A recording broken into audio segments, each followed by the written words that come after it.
नमस्कार भाइयों, आप सभी का हार्दिक स्वागत है रामबाण अकेडमी पर।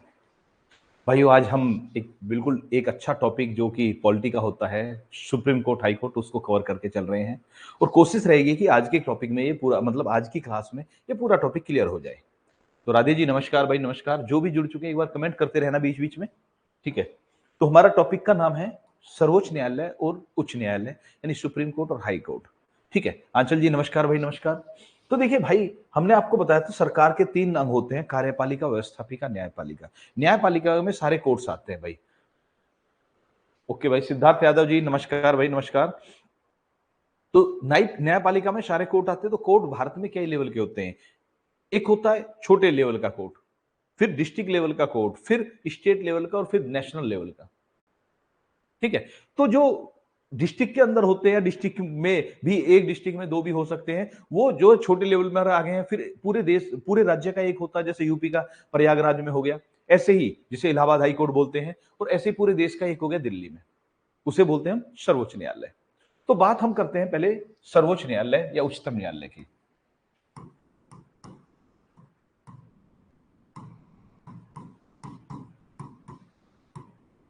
ठीक है, सर्वोच्च न्यायालय जिसे हम उच्चतम न्यायालय भी कहते हैं, ठीक है? तो अनुच्छेद 124 से लेकर अनुच्छेद 147 तक इसके बारे में लिखा हुआ है। अनुच्छेद 124 से अनुच्छेद 147 तक सुप्रीम कोर्ट के बारे में लिखा हुआ है, संविधान के भाग 5 के अंदर पड़ता है, ठीक है? सर्वोच्च न्यायालय, उच्चतम न्यायालय, जिसे इंग्लिश में सुप्रीम कोर्ट भी बोलते हैं भैया। देखिए, याद रखना, पहली बात तो यह कि पूरे भारत का एक ही न्यायालय, और वो कहां पर है? दिल्ली में। भारत का जो सुप्रीम कोर्ट है वो कहां पर है? दिल्ली में है। अच्छा जी, अब बात आती है इसके इतिहास के बारे में। देखिए, तो देखिए, सिंपल सी बात है कि पहले हमारे यहां पर राजाओं महाराजाओं का राज्य हुआ करता था, तो हर एक राजा के अपने नियम थे, अपने कानून थे, अपने हिसाब से ही करते थे वो। फिर आगे यहां पर अंग्रेज, जब अंग्रेज आए तो उन्होंने आधुनिक कानून को भारत में लागू किया। तो अंग्रेजों के टाइम में क्या हुआ? 1773 ईस्वी में एक नियम आया जिसे बोला गया रेगुलेटिंग एक्ट। बिल्कुल ध्यान से सुनते रहना, ज्यादा इधर उधर लिखने की जरूरत नहीं। रेगुलेटिंग 1773 का रेगुलेटिंग एक्ट। अब इसने ये बताया कि अंग्रेजों ने कहा कि हम जो है नियम कानून के अकॉर्डिंग हम भारत पर शासन करेंगे, ठीक है? और उसके तहत कोलकाता में, उस समय तो कलकत्ता बोलते हैं, आज कोलकाता बोलते हैं, कलकत्ता में एक जो न्यायालय स्थापित किया गया, जिसे उस समय के हिसाब से भारत का सबसे बड़ा न्यायालय उस समय बोल सकते हैं, ठीक है? 1773 के रेगुलेटिंग एक्ट के तहत यह न्यायालय स्थापित हो गया।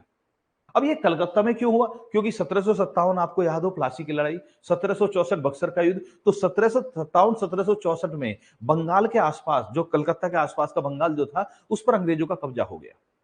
अंग्रेजों का कब्जा हो गया तो अंग्रेजों ने वहां पर शासन करना शुरू कर दिया। तो उन्होंने वहां पर कलकत्ता में एक अलग न्यायालय बना दिया, जिसे उस समय के हिसाब से सुप्रीम कोर्ट बोल सकते हैं।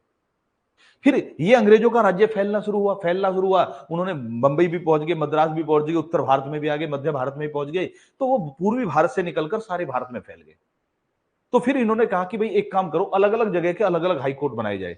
तो 1862 में इनको खत्म करके नए नए हाई कोर्ट बनाए गए, ठीक है? तो ये तो कहानी अलग चल रही थी। फिर आते हैं हम, एक और अधिनियम आता है, भारत शासन अधिनियम 1935।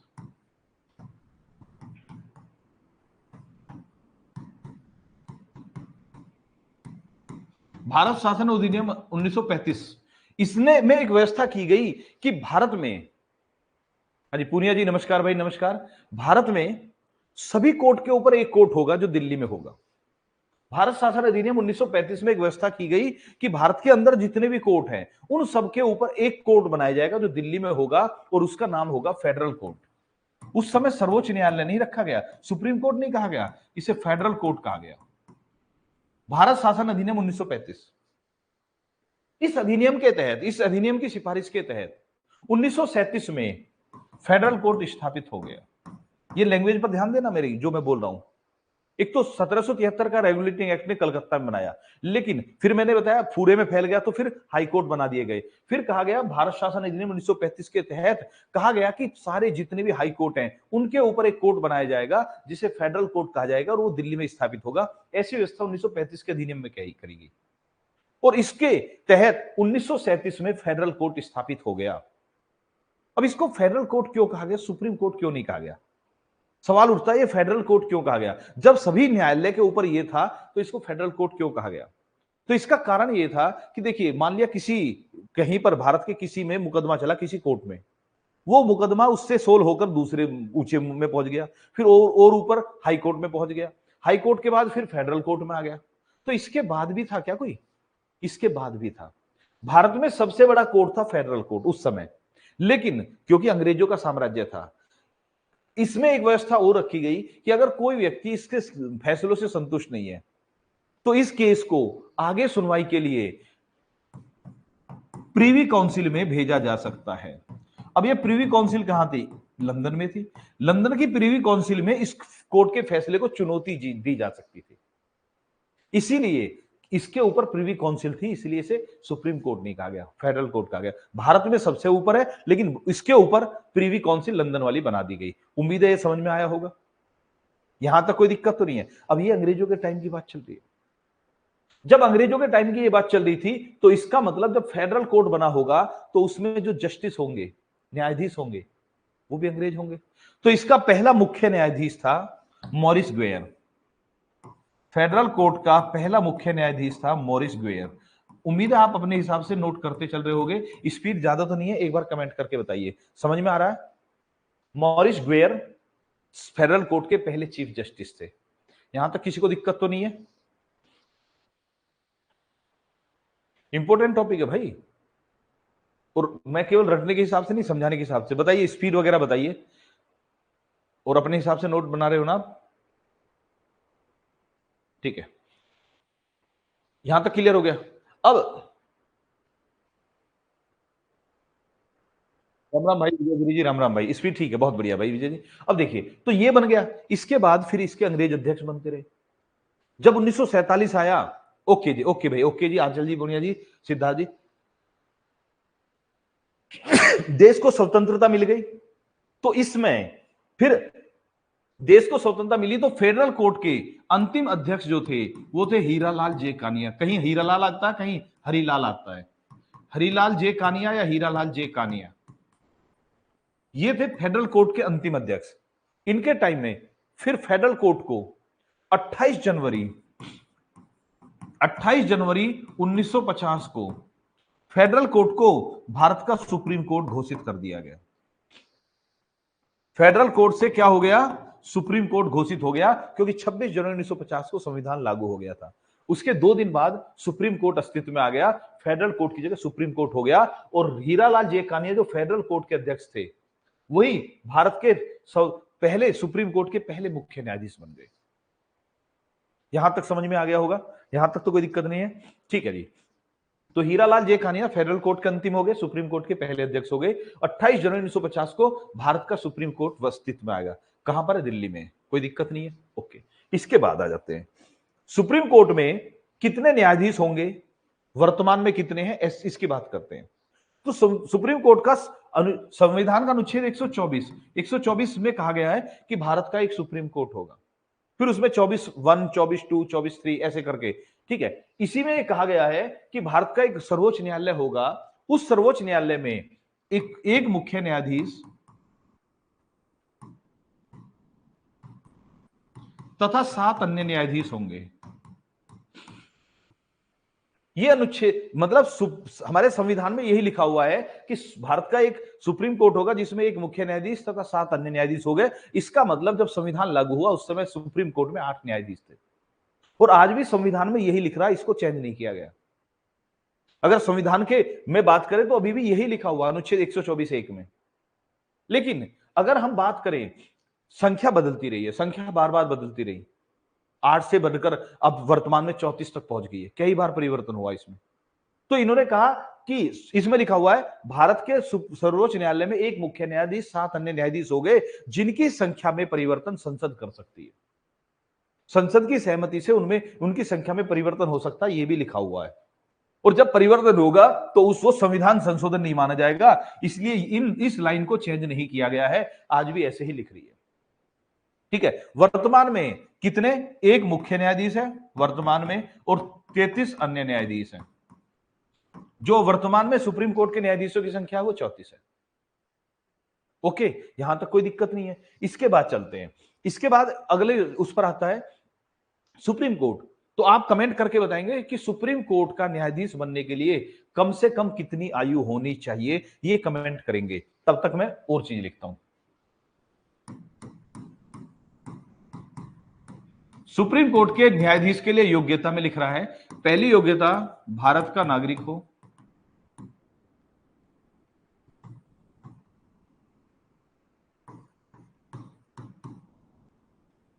दूसरी योग्यता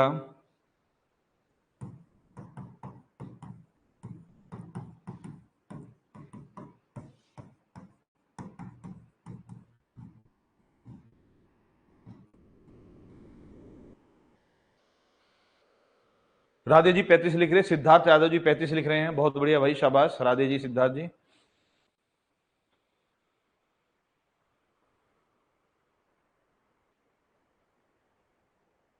पूनिया जी भी 35 लिख रहे हैं।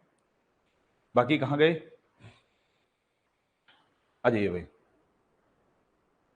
तो भाई आपकी जानकारी के लिए बता दें, सुप्रीम कोर्ट में न्यायाधीश बनने के लिए कोई न्यूनतम आयु सीमा नहीं है, 35 नहीं है भाई। समझ में आ गया? ये जो 35 लिख रहे हो गलत है, 35, 30, 25 गलत है, कुछ नहीं लिखा हुआ संविधान में। ठीक है, इसको सही कर लेना। ठीक है, तो योग्यता क्या लिखी हुई है? सिर्फ 2 योग्यता लिखी हुई है। भारत का नागरिक हो, कम से कम 5 वर्ष उच्च न्यायालय में न्यायाधीश रह चुका हो। उच्च न्यायालय में न्यायाधीश, यहां मैं थोड़ा सा लिख देता हूं, न्यायाधीश कम से कम 5 साल न्यायाधीश रहा हो। लेकिन जब आप किताब पढ़ते हो तो उसमें कई सारी योग्यता लिखती है, तो याद रखना एक योग्यता ये है, एक ये है, इसके साथ या लगा हुआ है, या तो ये हो या ये हो।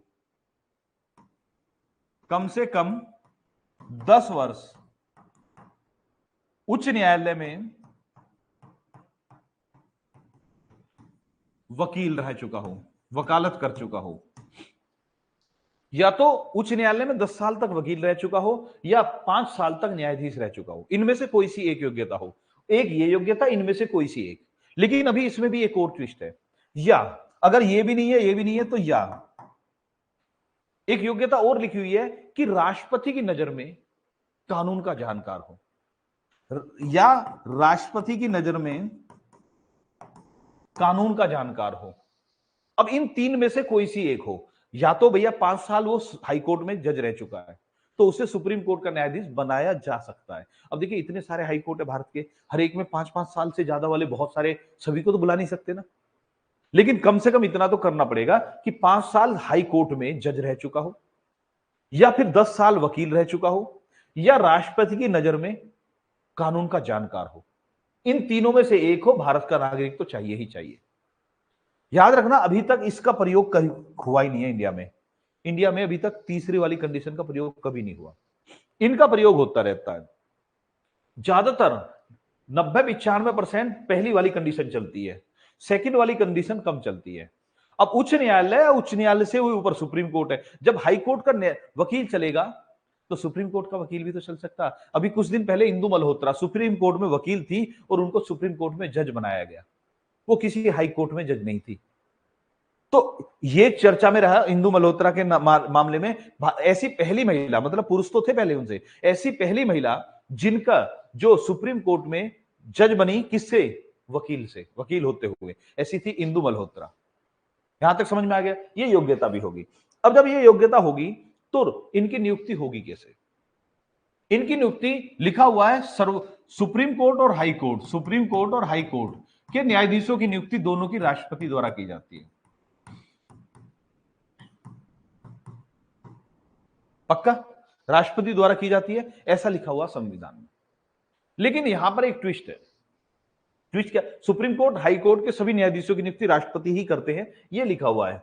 अब यही चल रहा था, लेकिन क्या होता है 1993 ईस्वी में आकर एक मुद्दा उठा, हालांकि मुद्दा पहले से भी उठ रहा था। 1993 में सुप्रीम कोर्ट में एक फैसला सुनाया गया कि एक काम करो भाई, सुप्रीम कोर्ट के न्यायाधीशों के लिए एक कॉलेजियम व्यवस्था कर दी जाए।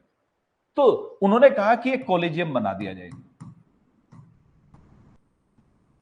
पहले क्या हो रहा था, 1993 से पहली बात है, 1993 से पहले सुप्रीम कोर्ट के न्यायाधीशों की नियुक्ति राष्ट्रपति करते थे सरकार के परामर्श से, और उसमें लिखा हुआ संविधान में कि सरकार सुप्रीम कोर्ट के चीफ जस्टिस और राष्ट्रपति। चीफ जस्टिस से सलाह लेकर वो करते थे, पहले राष्ट्रपति नियुक्त करते थे। लेकिन फिर कहा गया कि भाई जो सरकार है, सरकार के खिलाफ हम केस ज्यादा सुन रहे हैं और सरकार के कहने से हम न्यायाधीश बनाए, ये तो गलत है भाई। तो इसलिए 1993 में एक व्यवस्था की गई कि अब जो है ना, सुप्रीम कोर्ट के न्यायाधीशों की नियुक्ति के लिए कॉलेजियम व्यवस्था होगी। अब ये कॉलेजियम में क्या होंगे, 5 सदस्य होंगे। इसमें 5 सदस्य होंगे, जिनमें जिसका अध्यक्ष होगा सुप्रीम कोर्ट का मुख्य न्यायाधीश, इसका अध्यक्ष होगा मुख्य न्यायाधीश, और जो मुख्य न्यायाधीश के बाद जो ऊपर के टॉप 4 और जज हैं, जो 4 वरिष्ठ जज हैं, वो भी इसके मेंबर होंगे। यानी कि सुप्रीम कोर्ट के जो 5 सबसे सीनियर जज हैं, उनका मिलकर एक समूह बनाया गया कॉलेजियम। ये देखेगा कि भैया सुप्रीम कोर्ट में किसको जज बनाया जाए, और उस नाम की सिफारिश को ये राष्ट्रपति के पास भेजेंगे और राष्ट्रपति उन्हें जज नियुक्त कर देगा। यानी नियुक्ति राष्ट्रपति ही करेंगे, लेकिन कॉलेजियम के कहने पर करेंगे। 1993 में यह व्यवस्था कर दी गई। समझ में आ गया होगा कॉलेजियम क्या होता है। ये थोड़ा सा चर्चा में ध्यान रखना है। पहले राष्ट्रपति के बारे में क्लियर था, 1993 में कॉलेजियम की व्यवस्था कर दी गई। इसके बाद अब क्या होता है कि कॉलेजियम के मामले में एक बार बीच में 98 में मुद्दा उठा कि भाई कॉलेजियम की सलाह को सुप्रीम कोर्ट माने या नहीं माने, मतलब राष्ट्रपति जी माने या ना माने। तो फिर सुप्रीम कोर्ट ने फैसला सुनाया, एक बार उसको पुनर्विचार के लिए भेज सकते, दोबारा मानना पड़ेगा। ऐसी व्यवस्था उठी। 2012 में जब कांग्रेस की सरकार थी, उन्होंने कहा कि भाई ये ठीक नहीं है, ये तो अपने आप ही कर रहे हैं, सरकार का भी इसमें योगदान होना चाहिए। तो उन्होंने इसके लिए एक जेएसी बनाने के लिए एक संविधान संशोधन करने के लिए मुद्दा उठाया 2012 में, जो एक विधेयक लाए, 120वां विधेयक, संशोधन विधेयक 2012 में। ये इतना महत्वपूर्ण है, आगे महत्वपूर्ण है, थोड़ा सा पृष्ठभूमि बता रहा हूं। 2012 में कांग्रेस की सरकार थी, 120वां संशोधन विधेयक आया और इसके तहत जेएसी का प्रावधान किया, जुडिशरी अपॉइंटमेंट कमेटी की व्यवस्था की गई। लोकसभा में यह पेश किया गया, लोकसभा में यह फेल हो गया, यह मुद्दा फेल हो गया लोकसभा में। 2014 में मोदी जी की सरकार आ गई, 2014 में मोदी जी की सरकार आ गई, और इस सरकार ने आते ही जो सबसे पहला मतलब काम किया, जो सबसे पहला काम, वो 120वें संशोधन को, ये तो खत्म हो गया क्योंकि लोकसभा भंग होगी तो वो कहानी खत्म होगी, विधेयक ही खत्म हो गया। 121वां विधेयक लाए। ये जो 121वां विधेयक था, ये था एनजेएसी के, थोड़ा सा चेंज किया इसमें, जुडिशरी अपॉइंटमेंट कमेटी को national judiciary appointment committee, national judiciary appointment committee के गठन के लिए 121वां विधेयक लाए। ठीक है, और जो इसकी शर्त वगैरह थी वो भी चेंज कर दी होंगी, भाई कुछ तो चेंज किया होगा ना। ठीक है, जब ये पेश किया गया तो याद रखना, संसद पहली बार बैठ रही थी तब, उसमें सारी पार्टियों के लोग थे। लोकसभा में जैसे ये पेश हुआ, सभी सदस्यों ने इसे पूर्ण बहुमत से, एक भी सदस्य ने इसके खिलाफ वोट नहीं डाला, पास हो गया, लोकसभा से पास हो गया। इसके बाद ये बात है अगस्त के महीने की, इसके बाद 3 दिन में लोकसभा ने पूरा पास कर दिया, इतनी तेजी से हुआ। राज्यसभा में गया, राज्यसभा ने भी सभी ने बहुमत से पास कर दिया। लोकसभा और राज्यसभा संपूर्ण बहुमत। सिर्फ राज्यसभा में राम जेठमलानी एक मेंबर थे जिन्होंने इसका विरोध किया, राम जेठमलानी थे जिसने इसका विरोध किया, बाकी सभी ने पास कर दिया। एक मेंबर सिर्फ राज्यसभा में, लोकसभा सारे 100%, राज्यसभा 100% नहीं मानी, एक को छोड़ देता, ये पास हो गया। जब ये पास हो गया, लेकिन कुछ मुद्दे ऐसे होते हैं, कुछ संशोधन ऐसे होते हैं संविधान में जिनका प्रभाव राज्यों पर पड़ता है, तो राज्यों से अनुमति लेनी पड़ती है। अब भारत में जितने भी राज्य और केंद्र शासित प्रदेश हैं, जहां पर विधानसभा है, उन सबसे परमिशन लेनी जरूरी थी, तो ये राज्यों में भेजा गया, अलग अलग विधानसभाओं में। और आप कमाल की बात देखिए, 2014 में अगस्त में ये काम शुरू हुआ और नवंबर दिसंबर तक राज्यों ने भी 16 विधानसभाओं ने, आधे से ज्यादा करना था, 16 विधानसभाओं ने ये पास कर दिया। जैसे ही 16 विधानसभाओं में पास हुआ तो ये पास माना गया। संसद ने, लोकसभा ने पास करा, राज्यसभा ने पास करा, 16 विधानसभाओं ने भी पास कर दिया। 3-4 महीने के अंदर सब कुछ हो गया। और 31 दिसंबर 2014 को राष्ट्रपति जी ने इस पर हस्ताक्षर कर दिए और ये कानून बन गया। ये संशोधन हो गया 99वां संशोधन। ठीक है, 99वां संशोधन। अब देखिए एक चीज याद रखना, एक तो होता संशोधन विधेयक, एक होता संशोधन। विधेयक का मतलब जब तक वो मंजूरी नहीं मिलेगी तो वो विधेयक कहा जाएगा। अब कभी कभी पहले क्या होता था, विधेयक और संशोधन एक थे, लेकिन कुछ विधेयक पास हुए, कुछ फेल हो गए, तो उनका नंबर अलग रहता है, संशोधन का अलग रहता है। 121वां विधेयक था, संशोधन विधेयक था, और 99वां संशोधन हो गया, और 31 दिसंबर को राष्ट्रपति की मंजूरी मिलने के बाद 1 जनवरी से ये लागू हो गया। और लागू क्या हुआ? एनजेएसी लागू हो गया। अभी यहां तक समझ में आ गया? ठीक है। जब ये एक एनजेएसी, अभी इसकी फुल फॉर्म लिख लेना, तो कहानी समझ में आ गई। एनजेएसी का गठन 2014 में संशोधन हुआ, 99वां संशोधन, जिसके तहत एनजेएसी का गठन हुआ। बहुत इंपॉर्टेंट है, तभी तो मैं इतना बता रहा हूं ये, तभी मैंने इतना बताया, इतनी कहानी बताई। और कहोगे तो और भी बता देता, लेकिन इतना तो चलेगा ही चलेगा। इसकी फुल फॉर्म है नेशनल जुडिशियरी, ए का मतलब अपॉइंटमेंट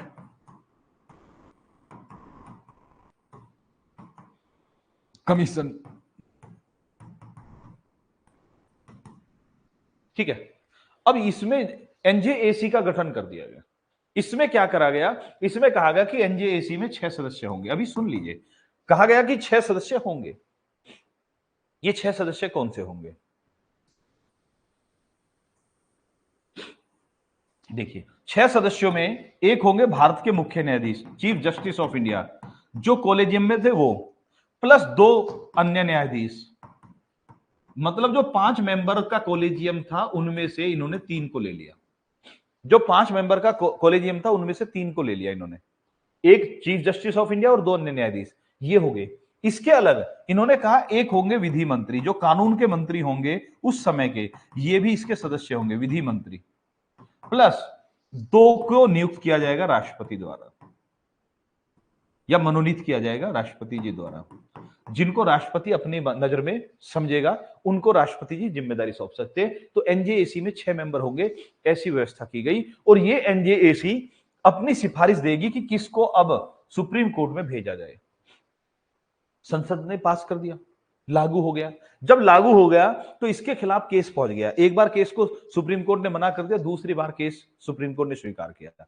अब संसद, भारत की सरकार भी पहुंच गई और इसके खिलाफ वाले भी पहुंच गए।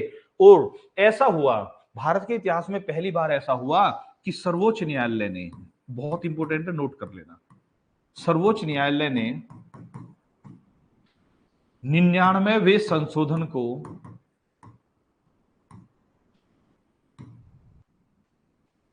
पूर्णतया, पूरी तरह निरस्त कर दिया। इसीलिए मैंने इतनी कहानी बताई। 99वें संशोधन को पूर्णतया निरस्त कर दिया। किसने भैया? सुप्रीम कोर्ट ने कर दिया। ठीक है, भारत के इतिहास में पहली बार हुआ। सुप्रीम कोर्ट थोड़ा बहुत चेंज करने के लिए कह सकती थी, लेकिन जो संसद ने किया उसको पूरी तरह से कैंसिल कर दिया। मानेंगे ही नहीं हम किसी भी कीमत। ये भारत के इतिहास में पहली बार हुआ था। अब फिर सुप्रीम कोर्ट कह रहा हम तो कॉलेजियम ही चलाएंगे। तो काफी लंबा अड़चन भी रही थी सरकार और कोर्ट के बीच में इसमें। यहां तक ठीक हो गया। तो अपॉइंटमेंट का समझ में आ गया, अपॉइंटमेंट कैसे कैसे होता है, अलग अलग टाइम पर अलग अलग रहा। वर्तमान में फिर वही कॉलेजियम व्यवस्था चल रही है, होंगे राष्ट्रपति के जिनके द्वारा ही। अब ये हो गया। अब इसके बाद आते हैं, सुप्रीम कोर्ट के न्यायाधीशों का कार्यकाल होता 65 वर्ष की आयु तक। 65 वर्ष की आयु तक ये अपने पद पर रह सकते हैं। इससे पहले ये अपना इस्तीफा दे सकते हैं। त्याग पत्र देंगे तो राष्ट्रपति जी के नाम देंगे, त्याग पत्र राष्ट्रपति जी के नाम से देंगे। अगर कोई पहले चाह रहा कि भाई मुझे तो छुट्टी चाहिए, तो राष्ट्रपति जी के नाम त्याग पत्र देंगे। दूसरी बात ये होगी कि इनको हटाने का सिस्टम भी है। अगर इनको हटाया जाएगा तो उसे महाभियोग बोलेंगे। अब महाभियोग कैसे? जो संसद में पास होगा, संसद से पास, और राष्ट्रपति की अनुमति मिले फिर। ठीक है। अब ये राष्ट्र, जो सुप्रीम कोर्ट या हाई कोर्ट, दोनों के न्यायाधीशों पर महाभियोग लगता है। महाभियोग का सिस्टम क्या है? महाभियोग लगता है कदाचार का दोषी पाए जाने पर। कदाचार, कदाचार के मामले में। अब ये कदाचार क्या है? कदाचार का मतलब ये है कि जो अपने कार्य के प्रति ईमानदारी नहीं बरत रहे, तो उसे कदाचार बोलते हैं। या अक्षमता के मामले में, अक्षमता मतलब अब ऐसी स्थिति आ गई है कि भैया वो काम करने लायक नहीं है और जबरदस्ती सीट पर बैठे हुए हैं। ऐसा हो सकता है कोई बीमारी की वजह से या किसी भी कारण से वो काम नहीं कर सकते, लेकिन सीट को छोड़ नहीं रहे हैं। तो अक्षमता या कदाचार के मामले में इन पर महाभियोग लगेगा। और महाभियोग लगेगा तो कैसे लगेगा, उसका थोड़ा सा अलग प्रोसीजर है। पहले सुप्रीम कोर्ट के न्यायाधीश एक मैटर उठाएंगे, यार ये तो पूरे के पूरे कोर्ट को परेशान कर रहा है, कोर्ट की बदनामी भी हो रही है, कोर्ट का काम भी प्रभावित हो रहा है, तो वो मैटर उठाएंगे और वो संसद से कहेंगे भैया एक काम करो, इसको हटाइए। संसद के दोनों सदनों में भेजा जाएगा। संसद के सदनों के जितने भी सदस्य हैं उनका कुल का बहुमत और उपस्थित का 2/3, अगर ये पास कर दे, इतना हो जाए तो वो पास माना जाएगा। कुल के बहुमत का मतलब क्या है, जैसे अगर लोकसभा में जाए 543 में का बहुमत चाहिए, कम से कम 272 चाहिए। 272 से तो कम में काम होगा ही नहीं लोकसभा में। अब डिपेंड करेगा कि उस दिन, जिस दिन ये पास हो लोकसभा में पेश हुआ है, उस समय कितने मेंबर उपस्थित थे। तो मान लिया उस समय 450 मेंबर थे, अब 450 का 2/3, 450 का 2/3 कितना बेटा, 300। अब 272 से काम नहीं चलेगा, अब 300, मतलब 272 से कम पर भी काम नहीं चलेगा और टोटल के 2/3 से भी, जितने ने वोट डाला उसका 2/3 से भी कम काम नहीं चलेगा। तो जब ये दोनों कंडीशन से पास हो गया तो वो लोकसभा से पास। फिर ऐसे ही राज्यसभा में कुल का बहुमत और उपस्थित का 2/3, दोनों कंडीशन सेटिस्फाई होगी, राज्यसभा से पास, फिर जाएगा राष्ट्रपति जी के पास। भारत में अभी तक किसी पर महाभियोग पारित नहीं हुआ है। ई रामास्वामी थे जिन पर ये लागू गया, मतलब लगाया गया था। सौमित्र सेन पर कुछ दिन पहले बंगाल के हाईकोर्ट के थे, उन पर लगाया गया, लेकिन लागू मतलब अभी तक किसी पर महाभियोग का प्रस्ताव पास नहीं हो पाया। ठीक है, समझ में आ गया होगा, शुरुआत की गई लेकिन पास नहीं हुआ, अलग बात है। क्लियर है? तो महाभियोग के द्वारा इन्हें हटाया जा सकता है, त्याग पत्र देने पर, मृत्यु होने पर भी इनका पद खाली हो सकता है। अब मृत्यु की बात करें तो याद रखना, अभी तक भारत के इतिहास में 2 मुख्य न्यायाधीशों की मृत्यु कार्यकाल के दौरान हुई है। हीरालाल जे कानिया की मृत्यु कार्यकाल के दौरान हुई, इनकी मृत्यु भी कार्यकाल के दौरान हुई।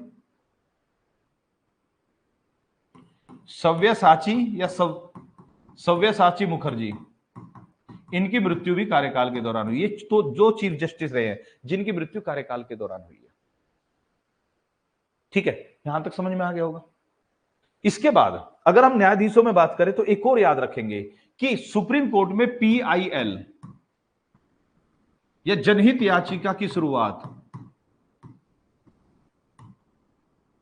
किसके द्वारा की गई, तो उसके थे PN Bhagwati. PN Bhagwati supreme court के मुख्य न्यायाधीश थे जिन्होंने PIL या जनहित याचिका शुरू कराई सुप्रीम कोर्ट ने। अब ये जनहित याचिका क्या है कि देखिए, जनहित का मतलब आम जनता का हित। सपोज कीजिए आप और हम जा रहे कहीं, पता चला जी एक व्यक्ति रोड को खोदने लग रहा है, अब भाई हम कहें कि यार क्यों खोद रहे हैं, तो बोलेगा तेरा क्या है, तुझे क्या लेना भाई, तेरा थोड़ी है, सरकार का है। लेकिन यार प्रभावित तो सभी हो रहे हैं ना। आपके मतलब गांव में कोई गली जा रही है और कोई गली को में बीच में कोई बाधा उत्पन्न कर दे तो प्रभावित तो पूरा गांव हो रहा है ना। ठीक है, तो ऐसे में ऐसे मुद्दे को अगर कोई जनहित का, आम जनता के हित का मुद्दा है, उसको कोर्ट में ले जाया जा सकता किसी के भी द्वारा। ये PN भगवती ने शुरुआत कराया, पब्लिक इंटरेस्ट लिटिगेशन। ठीक है, वरना तो कहते थे भैया आप कोर्ट में केस वही कर सकते थे जो आपसे जुड़ा हुआ हो, दूसरे से जुड़ा हुआ नहीं कर सकते थे। तो जनहित याचिका का मतलब जो आम जनता को प्रभावित करने वाले मुद्दे को कोई भी उठा सकता है। ठीक है, तो ये जनहित याचिका बोली गई, तो PN भगवती द्वारा शुरू की गई। तो भैया PIL की फुल फॉर्म है पब्लिक इंटरेस्ट, और L का मतलब है litigation, public interest litigation, PIL। भाई बहुत देर हो गई है, कोई मैसेज नहीं आया आपकी तरफ से, कुछ तो लिखो भाई। इतनी देर हो गई, लगभग 15 मिनट से कोई किसी ने कोई मैसेज नहीं किया, या तो इतने ध्यान से पढ़ रहे हैं, अच्छी बात है। और ये बताइए कि पढ़ाई अच्छा चल रहा ना, सब कुछ सही चल रहा ना, क्योंकि मैसेज करते रहते तो मुझे पता चलता रहता है कि आप जुड़े हुए भी हैं और इंटरेस्ट भी ले रहे हैं आप। तो किसने शुरू की भाई, PIL, PN भगवती द्वारा शुरू की। ये हो गया सुप्रीम कोर्ट के न्यायाधीशों के बारे में। ओके जी, ओके है भाई, ठीक है। अब दूसरी बात आती है सुप्रीम कोर्ट के काम क्या है। सुप्रीम कोर्ट के कार्य, देखिए पहला कार्य जो, देखिए ये जो होता है, ये 2 राज्यों के बीच अगर विवाद है तो उसका, ये लिखने की जरूरत नहीं है, बस सुनते रहो, इतना नोट बनाने की जरूरत नहीं है। आंचल जी, प्रीति जी, पुनिया जी, ओके भाई, देखिए ध्यान सुनिए। अगर 2 राज्यों में विवाद है तो उसका निपटारा, उसकी सुनवाई कहां होगी, सुप्रीम कोर्ट में। मान लिया यूपी और हरियाणा में कुछ बात पर विवाद हो जाए, ठीक है, तो ऐसे में सुनवाई कहां होगी? सुप्रीम कोर्ट करेगा। भाई यूपी का भी कोर्ट नहीं कर सकता, हरियाणा का भी नहीं कर सकता, ठीक है, तो कौन करेगा? सुप्रीम कोर्ट करेगा। केंद्र और राज्य के बीच विवाद है तो सुप्रीम कहां सुनवाई होगी? सुप्रीम कोर्ट में होगी। मतलब केंद्र का किसी राज्य से दिक्कत चल रही है, या केंद्र एक तरफ 10 राज्य हैं, तो इसकी सुनवाई कहां होगी? सुप्रीम कोर्ट में होगी। समझ में आ गया होगा।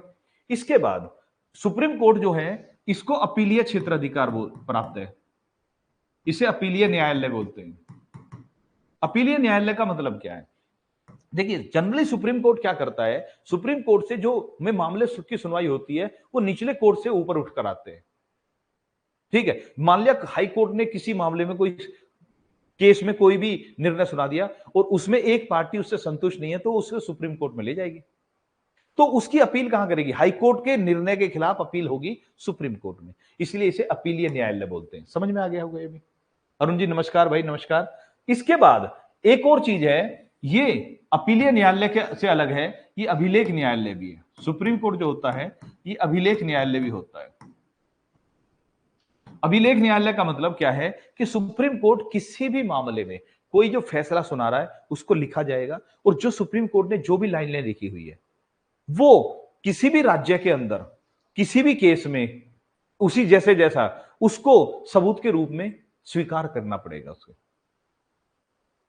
मान लिया सुप्रीम कोर्ट ने किसी मामले में कुछ भी फैसला सुनाया या कोई भी लाइन लिख दी, तो उसका रेफरेंस जो है हाई कोर्ट में दिया जा सकता है, डिस्ट्रिक्ट कोर्ट में दिया जा सकता है कि सुप्रीम कोर्ट ने ऐसा कहा था, आप इसके खिलाफ नहीं जा सकते, आप इसको बदल नहीं सकते। इसलिए ये इसके जो काम है, इसके जो निर्णय है, वो अभिलेख के रूप में, साक्ष्यों के रूप में पेश होते हैं, तो इसलिए इसे अभिलेखी न्यायालय बोलते हैं। कोई दिक्कत नहीं है, ये भी क्लियर हो गया। सुप्रीम कोर्ट का ये भी समझ में आ गया। इसके बाद सुप्रीम कोर्ट का एक काम और है कि ये मौलिक अधिकारों की रक्षा करता है। सुप्रीम कोर्ट मौलिक अधिकारों का रक्षक होता है, ठीक है, और मौलिक अधिकारों की रक्षा के लिए ये 5 रिट जारी करता है। रिट अभी नहीं बताएंगे, इसे 5 रिट जारी करने का अधिकार है। तो रिट जारी करने का अधिकार सिर्फ सुप्रीम कोर्ट और हाई कोर्ट को है। सुप्रीम कोर्ट और हाई कोर्ट को है, मतलब जो डिस्ट्रिक्ट कोर्ट होते हैं वो रिट जारी नहीं कर सकते। यहां तक समझ में आ गया होगा। तो सुप्रीम कोर्ट के ये कार्य भी समझ में आ गया होगा। इसके अलग सुप्रीम कोर्ट जो है, संविधान की व्याख्या करने का अधिकार भी सुप्रीम कोर्ट के पास है। संविधान की व्याख्या करने का अधिकार भी सुप्रीम कोर्ट के पास है। जब भी संविधान के शब्दों में कुछ दिक्कत आती है, तो इसकी व्याख्या सुप्रीम कोर्ट करता है। चाहे वो केशवानंद भारती मामला हो, गोलकनाथ मामला हो, कोई सा भी हो, उनमें सुप्रीम कोर्ट ही संविधान की व्याख्या करता है, शब्दों की व्याख्या करता है। इसका मतलब क्या है? तो संविधान की व्याख्या, मौलिक अधिकारों का रक्षक, ये भी सुप्रीम कोर्ट का काम है। ठीक है, उम्मीद है ये समझ में आ गया होगा भाई। अच्छा जी, इसके बाद ये हमने बताया। अरविंद जी भाई राम राम। अगर मैं आपके कंटेंट अच्छे से कर लूं तो पीडीएफ, आरपीएफ और यूपी में, अरे भाई अरविंद जी, देखिए जिसने, सीधी सी बात है कि अगर हमारा पढ़ाया हुआ कंप्लीट कर लिया तो आरपीएफ, कांस्टेबल छोड़ो, एसआई तक आराम से हो जाएगा। आरपीएफ, एसआई, यूपीएसआई बड़े आराम से निकल जाएगा। लेकिन हमारा पढ़ा हुआ ढंग से समझ कर, रट कर नहीं। अब जैसे आज ही पढ़ा रहे हैं हम, इसको ज्यादातर जानते हैं, लेकिन जो चीजें मैं बता रहा हूं, गहराई से बता रहा हूं, समझा रहा हूं, उस पर अगर फोकस है तो क्वेश्चन वहां से साइड से निकल कर आएगा, तो आप उसको भी कर पाएंगे। वरना तो सुप्रीम कोर्ट, भारत का सुप्रीम कोर्ट दिल्ली में स्थापना 1935 के अधिनियम के तहत 1937 में हुई, और पहले अध्यक्ष थे हीरालाल जेखानिया, पीआईएल पीएन भगवती ने 4 लाइन लिखवाते, काम खत्म। इतना टाइम कहां लगता? 35 मिनट क्लास हो गए, सुप्रीम कोर्ट के बारे में बता रहा हूं, ठीक है। और बताने के लिए इसमें भी और भी बहुत गहराई से उतर जाता मैं, लेकिन जितना मुझे लगता है आपका वनडे एग्जाम के लिए इतना ही जरूरत है, उतना ही बताता हूं मैं बहुत ज्यादा नहीं बताता कभी भी, ठीक है। लेकिन जब चीज को बताता हूं, उतना जरूर बताता हूं कि आपकी समझ में बिल्कुल एज इट इज आ जाए। जितने की आपको जरूरत है उतना आपके उस बताए हुए में मिल जाएगा, पक्का है, ठीक है। तो आप अरविंद जी इस चीज को दिमाग से निकालिए। अगर आप हमारी चीज को बिल्कुल क्लियर कर रहे हैं तो सिलेक्शन 100% है, लेकिन ढंग से कर रहे हैं तो। बाकी किस्मत अगर आपकी हल्का सा साथ दे दिया, आपने ढंग से किया, तो आराम से सिलेक्शन ले जाते हैं, ठीक है। चलिए भाई और बढ़े आगे।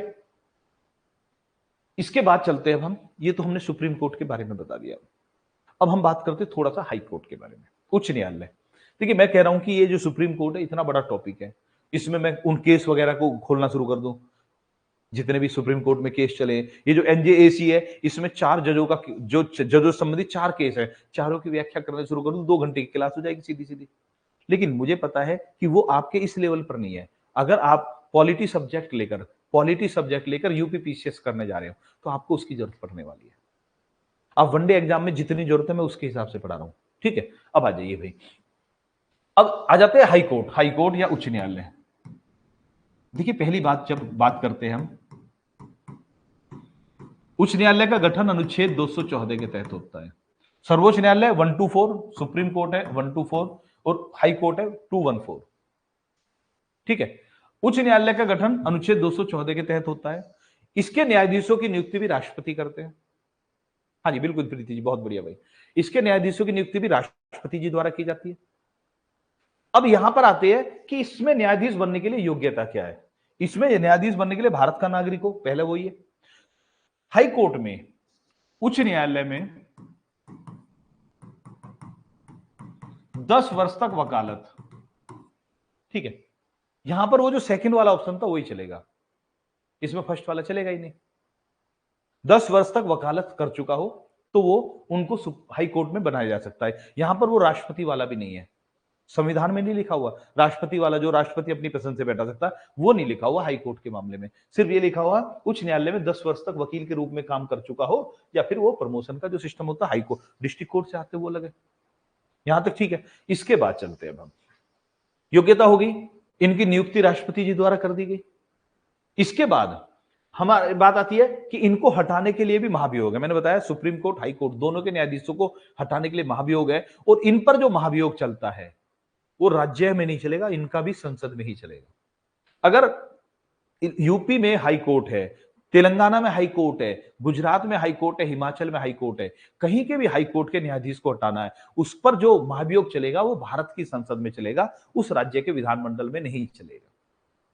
तो सुप्रीम कोर्ट हाई कोर्ट के न्यायाधीशों को हटाने का तरीका महाभियोग है। उम्मीद है ये समझ में आया होगा ये जो मैं बोल रहा हूं, ठीक है। आगे बढ़े भाई। अब बात आती है भारत में हाई कोर्टों के बारे में, एक्स्ट्रा पढ़ लेते हैं हम। हाई कोर्ट की बात करें तो भारत में सबसे पुराने जो 1862 ईस्वी में 3 हाई कोर्ट बनाए गए, कौन कौन से? एक तो बनाया गया कलकत्ता, मैंने बताया था पहले सुप्रीम कोर्ट था फिर अलग कर दिया गया, फिर बंबई बनाया गया और फिर मद्रास बनाया गया। ये 3 हाई कोर्ट सबसे पुराने हाई कोर्ट है, कलकत्ता, बंबई और मद्रास। कब बने? 1862 में। कई बार 62-63 आ जाता है। 1862 में कलकत्ता, बंबई और मद्रास हाई कोर्ट की स्थापना हुई, सबसे पुराने हाई कोर्ट ये। इसके 4 साल बाद 1866 में इलाहाबाद में हाई कोर्ट बनाया गया, जिसे अब इलाहाबाद नाम इलाहाबाद हाई कोर्ट है, लेकिन प्रयागराज में हो गया भी। इलाहाबाद हाई कोर्ट बनाया गया 1866 में, ठीक है। इसके बाद सारे अलग अलग टाइम पर बनते रहे। एक और याद रखना है, कोलकाता, बॉम्बे, मद्रास। हाँ जी बिल्कुल जी प्रीति जी। इसके बाद एक और याद रखना, 1966 में दिल्ली में हाई कोर्ट स्थापित हुआ, ठीक है। कलकत्ता, बंबई, मद्रास पुराने, इलाहाबाद हाई कोर्ट क्योंकि यूपी से पूछ रहे हैं तो ये जरूर याद रखना है, और दिल्ली में 1966 में बना है। एक बात और याद रखना, सबसे बड़ा हाई कोर्ट इलाहाबाद में है, सबसे ज्यादा न्यायाधीश की संख्या इलाहाबाद हाई कोर्ट में। कितने न्यायाधीश हैं? 158 160 के करीब न्यायाधीश होते हैं, 150 से ज्यादा होते हैं, वो बदलते रहते हैं तो याद रखने की वो जरूरत नहीं है। तो सबसे ज्यादा न्यायाधीश की संख्या किस में है? इलाहाबाद या प्रयागराज हाई कोर्ट में। और सबसे बड़ा हाई कोर्ट का भवन कहां पर है? जल्दी से कमेंट करके बताएंगे, हाई कोर्ट का सबसे बड़ा भवन कहां पर है, ये कमेंट करेंगे। वर्तमान में भारत में कितने हाई कोर्ट है? 25 हाई कोर्ट है, और जो 25वां है वो कौन सा? अमरावती हाई कोर्ट, आंध्र प्रदेश वाला 25वां अमरावती हाई कोर्ट है भाई, ठीक है। और इसके अंदर सारे राज्य, सारे केंद्र शासित प्रदेशों का मिश्रण हो जाता है, इन्हीं में 25 हाई कोर्ट में ही सारे समाहित हो जाते हैं। कुछ ऐसे हाई कोर्ट है जो 3-3 राज्यों को डील कर रहे हैं, कुछ 2 को कर रहे हैं, कुछ 1 को ही कर रहे हैं। अब जैसे यूपी हाई कोर्ट है, पूरे यूपी के लिए एक कम पड़ रहा है, एक कम पड़ रहा है, तो इसकी एक अलग ब्रांच बैठा देते हैं लखनऊ में, लखनऊ में पीठ बना देते हैं इसकी, ठीक है, एक इतना बड़ा भाई, इतना बड़ा यूपी है, इतनी सारी जनसंख्या, तो वो कम पड़ रहा है। और कहीं कहीं पर ऐसे है कि 3 राज्य मिलकर एक हाईकोर्ट से ही काम चला पा रहे हैं। जल्दी बताइए, मैंने एक क्वेश्चन पूछा था, क्या पूछा था? सबसे बड़ा हाईकोर्ट की बिल्डिंग किस राज्य में है, ये पूछा था मैंने। ठीक है, अब आ जाते हैं, अगर हम बात करें अंडमान निकोबार, अंडमान निकोबार कौन से हाईकोर्ट के अधीन काम करता है?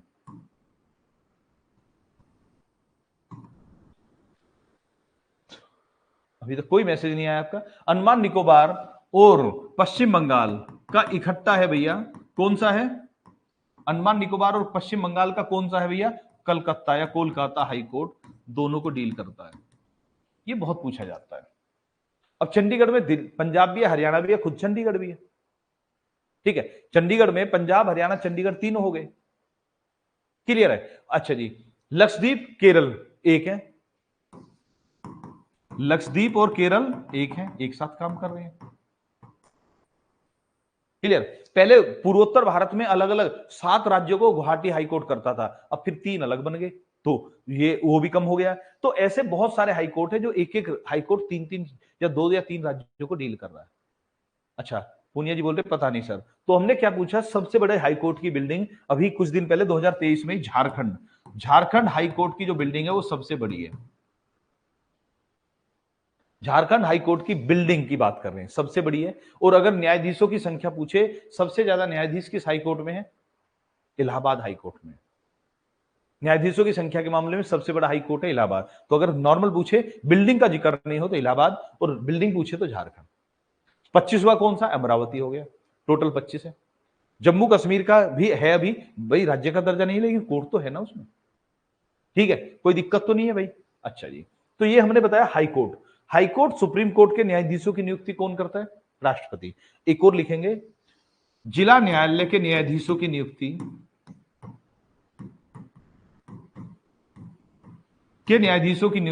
राज्यपाल करता है। सुप्रीम कोर्ट, हाई कोर्ट के न्यायाधीशों की नियुक्ति राष्ट्रपति, जिला न्यायालय के न्यायाधीशों की नियुक्ति राज्यपाल करता है। ये फिक्स रखना। बिल्कुल जी, अरविंद चौधरी जी, बहुत ही बढ़िया भाई। जिला न्यायालय के न्यायाधीशों की नियुक्ति राज्यपाल द्वारा की जाती है।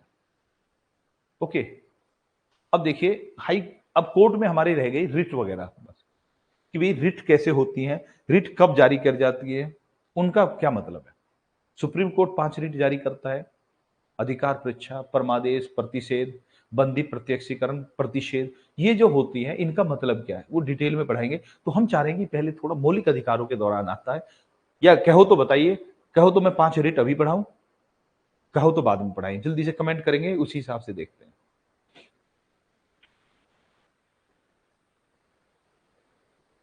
हाँ जी, रिट जो है, प्रीति जी बोल रहे हैं आर्टिकल 226 और आर्टिकल 32 भी याद रखना जी आपको।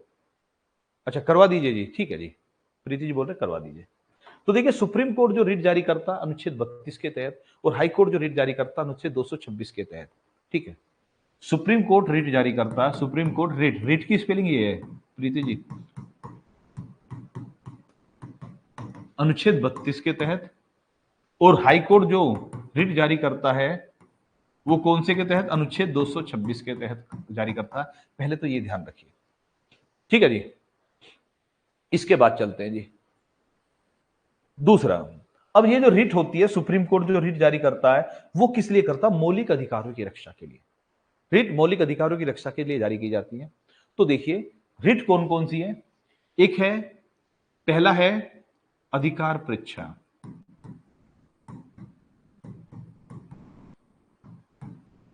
एक है प्रतिषेध, एक है बंदी प्रत्यक्षीकरण,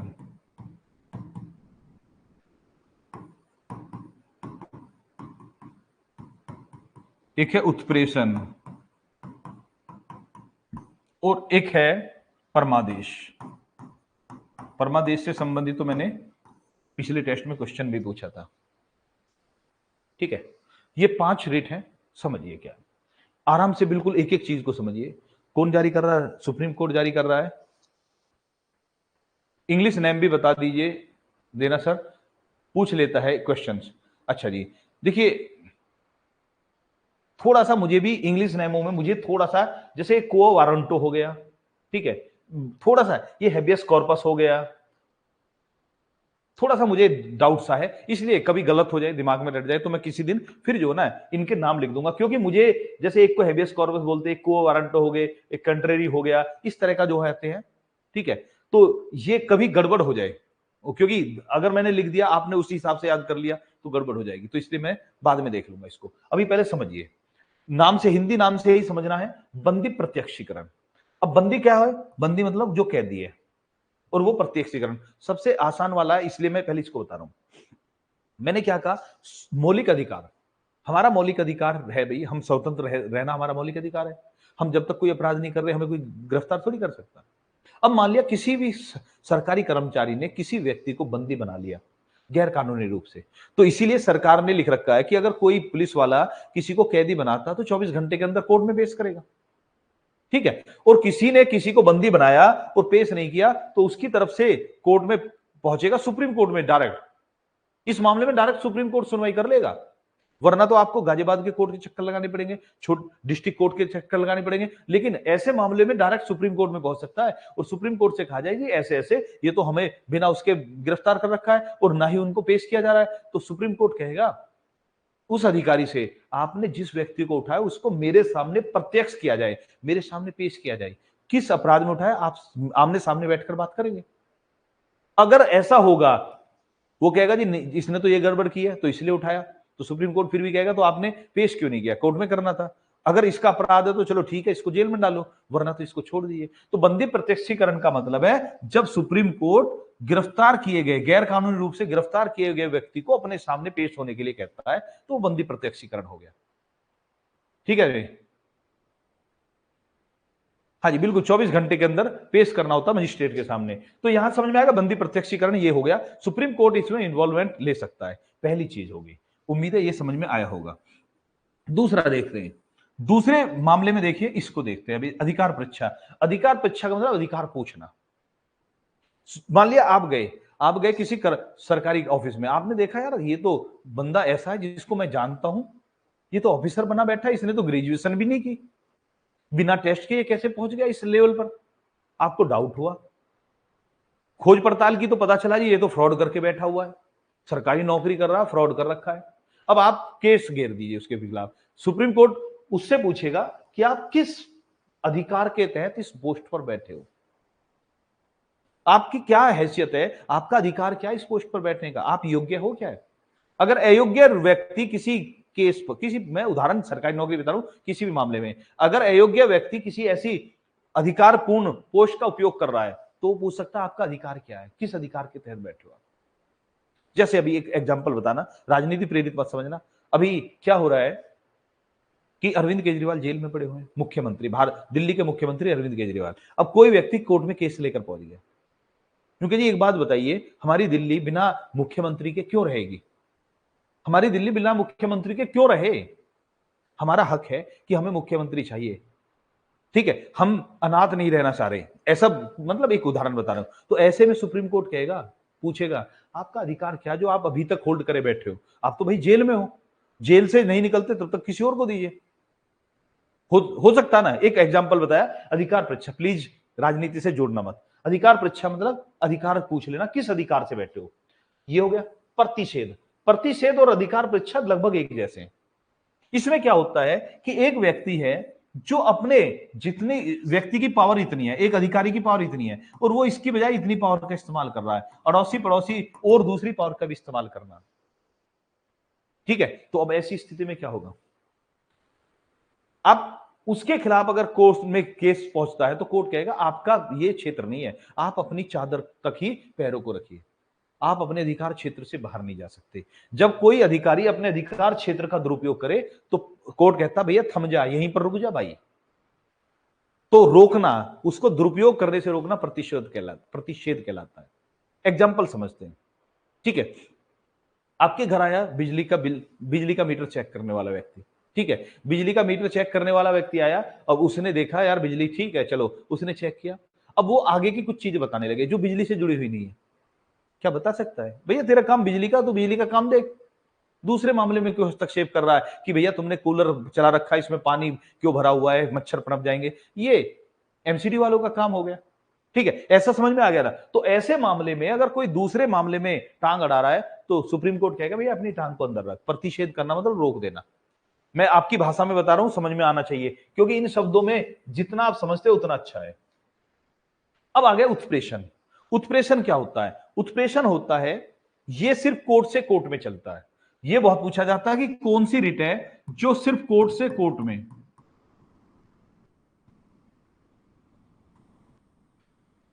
क्या होता है?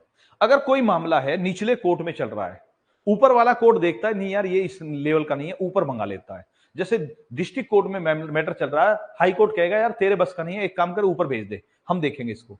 या हाई कोर्ट से या डिस्ट्रिक्ट कोर्ट से सुप्रीम कोर्ट कहेगा यार तुम्हारे बस का नहीं है ये मैटर, हम देखेंगे, आपके लेवल से बाहर का, आप इसमें टाइम मत लगाओ। तो जब सुप्रीम कोर्ट या हाई कोर्ट अपने निचले कोर्ट से ऊपर कोर्ट मैसेज मंगाते हैं तो उसे उत्प्रेषण बोलते हैं, किसी मुकदमे को ऊपर की तरफ ट्रांसफर करना। समझ में आ गया होगा। तो ये कोर्ट से कोर्ट में सिर्फ यही चलता है उत्प्रेषण, और बाकी किसी भी सरकारी महकमे में, सरकारी डिपार्टमेंट में चल सकता है। परमादेश, परम आदेश का मतलब, परम मतलब सबसे बड़ा, और आदेश मतलब ऑर्डर, सबसे बड़ा ऑर्डर। अगर कोई अधिकारी है और वो अपने कर्तव्य का पालन नहीं कर रहा, जिसके लिए उसे तनख्वाह मिल रही है उस काम को नहीं कर रहा, आप गए, आपने सर्टिफिकेट बनवाना है, कास्ट सर्टिफिकेट, और तहसीलदार कह रहा जी नहीं करूंगा साइन, किसी का भी नहीं बना के दे रहा, तो कोर्ट की तरफ से आदेश आएगा तुम्हें तनख्वाह दी जा रही है इस काम को करने के लिए, तुम्हारी जिम्मेदारी है, तुम्हारा कर्तव्य है ये काम करना, या तो कीजिए या घर चलिए। तो सुप्रीम कोर्ट का जब आदेश आएगा तो उसे करना पड़ेगा, और सुप्रीम कोर्ट का आदेश परम आदेश होता है। जब कोई सरकारी अधिकारी किसी कार्य को करने से मना करे तो सुप्रीम कोर्ट द्वारा उसे कार्य करने के लिए जो कहा जाएगा उसे परमादेश बोलेंगे। उम्मीद है ये पांचों रिट समझ में आ गई होंगी आपको। फिर से देखते हैं अब हम। गैर कानूनी रूप से बंदी बनाया, सुप्रीम कोर्ट उसे अपने सामने पेश करने के लिए बोल रहा है बंदी प्रत्यक्षीकरण। बिल्कुल रेफरेंस ले रहे हैं, बिल्कुल आसान सा, बंदी प्रत्यक्षीकरण। ठीक है। दूसरा, कोई अधिकारी अपने क्षेत्र से बाहर दूसरे क्षेत्र में भी टांग अड़ा रहा है, अपने क्षेत्र से बाहर काम कर रहा है, सुप्रीम कोर्ट कहेगा भैया अपनी लिमिट में रहे, प्रतिषेध।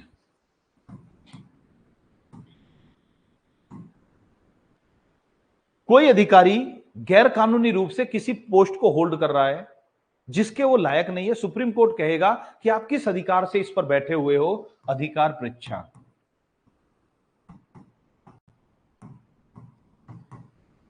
ठीक है। कोई अधिकारी अपने कार्य को नहीं कर रहा जिसके लिए वो तनख्वाह ले रहा है और उस कार्य को करने से मना कर रहा, सुप्रीम कोर्ट कहेगा आपको यह काम करना पड़ेगा, परमादेश। ठीक है। निचले कोर्ट से ऊपर के कोर्ट में केस को ट्रांसफर करना, उत्प्रेषण। बताइए समझ में आया नहीं आया? ऐसे याद करिए, भला देखिए कैसे दिक्कत आई। जब आप ऐसे याद करेंगे कोई दिक्कत के चांस ही नहीं है। आम बोलचाल की भाषा में आम लोगों की तरह चीजों को समझिए, सब कुछ आसान है। किताबी ज्ञान लेंगे तो कहीं ना कहीं अटक जाओगे। ठीक है। उम्मीद है अब आपको ये समझ में आया होगा। तो आज की क्लास को हम तो यही विराम देंगे। कल जो है एक तो याद रखना, कल दोपहर 11 या 12 बजे एक विशेष क्लास आने वाली है जीके की, उस सभी में सभी जुड़ना, और आज शाम के 8 बजे की क्लास में भी जरूर जुड़ना भाई। ठीक है जी। पहली बार आया समझ में? ओके जी प्रीति जी, बिल्कुल अच्छी बात है, समझ में ही आना चाहिए। ठीक, तो आज की क्लास को यही विराम देते हैं, कल की क्लास में फिर मिलते हैं। नमस्कार भाइयों, जय हिंद, वंदे मातरम।